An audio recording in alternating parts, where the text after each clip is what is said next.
শেখ হাসিনার স্বেচ্ছায় দেশে ফেরার আইনি সুযোগ নেই, দণ্ডিত হিসেবে গ্রেফতার হয়েই আসতে হবে জানিয়েছেন আন্তর্জাতিক অপরাধ ট্রাইব্যুনালের চিফ প্রসিকিউটর। দুপুরে এক ব্রিফিংয়ে তিনি বলেন, গণমাধ্যমে দেওয়া শেখ হাসিনার বক্তব্য রাজনৈতিক উদ্দেশ্য প্রণোদিত। এদিকে আরও বেশ কয়েকটি নতুন মামলায় শেখ হাসিনা আসামি হচ্ছেন বলেও জানিয়েছেন চিফ প্রসিকিউটর। জিএম মাহমুদের রিপোর্টে বিস্তারিত। ডিসেম্বরে দেশে ফিরছেন ক্ষমতাচ্যুত প্রধানমন্ত্রী ও কার্যক্রম নিষিদ্ধ আওয়ামী লীগ সভাপতি শেখ হাসিনা।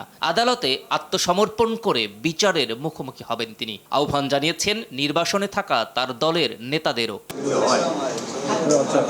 সম্প্রতি যুক্তরাজ্য ভিত্তিক এক গণমাধ্যমের সাক্ষাৎকারে দেশে ফেরার এমন সময় বেঁধে দিয়েছেন শেখ হাসিনা। অথচ জুলাই অভ্যুত্থানে প্রায় 1400 মানুষকে হত্যা এবং 20,000-এর বেশি মানুষকে আহত করার মামলায় রয়েছে মৃত্যুদণ্ড, বিচারাধীন আরও বেশ কয়েকটি।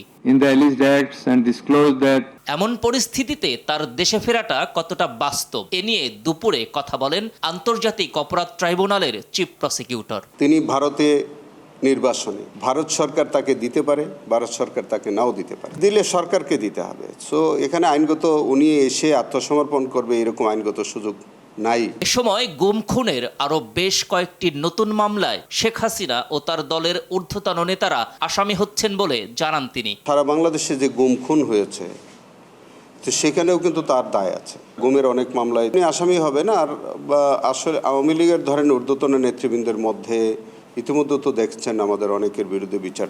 আরো বলেন, দল হিসেবে অপরাধের সংশ্লিষ্টতা পাওয়ায় শিগগির আওয়ামী লীগের বিচারও শুরু হবে। আওয়ামী লীগ দল হিসেবে তারা যে মানবতা বিরোধী অপরাধের সাথে সম্পৃক্ত, এই বিষয়ে আমাদের কাছে সুনির্দিষ্ট লিখিত অভিযোগ আছে। আমাদের তদন্ত সংস্থা তদন্ত করছে, প্রাথমিক সংশ্লিষ্টতা পাচ্ছে।